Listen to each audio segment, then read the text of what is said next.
খেজুরের গুড় পছন্দ করে না এমন কোনো মানুষ নাই।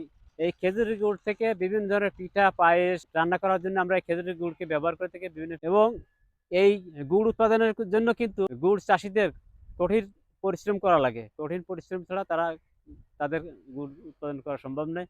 এই যে দেখতেছেন এরা গাছে উঠতেছে এই একটা আ উপরের জায়গায় সেখানে দাঁড়িয়ে সেখানে গাছের ডাল কেটে সেখান থেকে আ রস উৎপাদন করে তারপরে গুড় উৎপাদন করে। এটা কিন্তু একটা কঠিন কষ্টসাধ্য কাজ।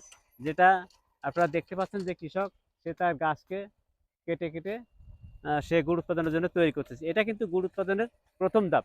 আপনারা আমার সাথেই থাকবেন। পরবর্তীতে এই গাছ চাষ দেয়া, নলি বসানো এবং গাছ কাটা, রস নামানো এবং সেই রস থেকে যে গুড় কিভাবে উৎপাদন হয় সেটা আপনাদেরকে দেখাবো। অবশ্যই কিন্তু আমার ভিডিওগুলো দেখবেন এবং সাথেই থাকবেন। হ্যাঁ। আপনারা এখানে দেখতে পাচ্ছেন যে এটাকে বলে কাঠ।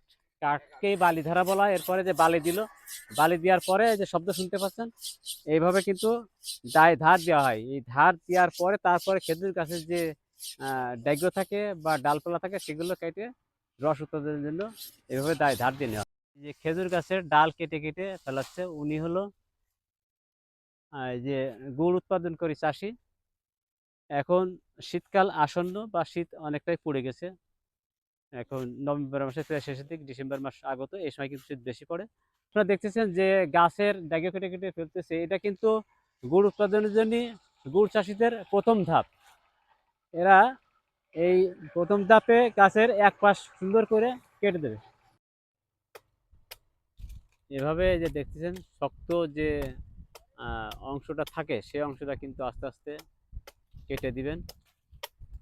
আপনারা দেখতে পাচ্ছেন যে উনি কাটতেছে। এই কাটার পর সে ওপাশ কাটছে এবং এবার এপাশ কাটবে।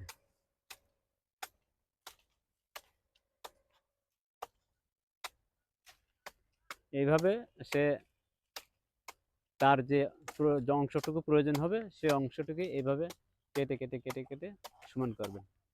দা দিয়ে কাটার পর এবার আরেকটি ধারালো দা সে বের করেছে। বের করে সেটা দিয়ে দেখুন কিভাবে চেঁচে তার যতটুকু যে অংশটা প্রয়োজন সেই অংশ সে এইভাবেই চেঁচে নিবেন।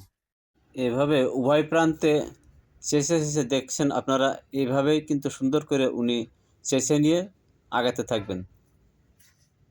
গুড় উৎপাদনের জন্য গাছ থেকে রস বের করার আগে ১ম যে ধাপটা সেই ধাপটা উনি এখন শেষ করবেন। গুড় উৎপাদনের আগে গাছ আগে জুড় থিয়াই জুড়ার পরে এই ১ সপ্তাহ পরে আবার চাষবো। চাষার পরে ১ সপ্তাহ পর আবার নলি মারবো। নলি মেরে কাটার পরে রস বার হবে, তাতেই গুড় হবে। এইভাবে রস উৎপাদন করতে হয়।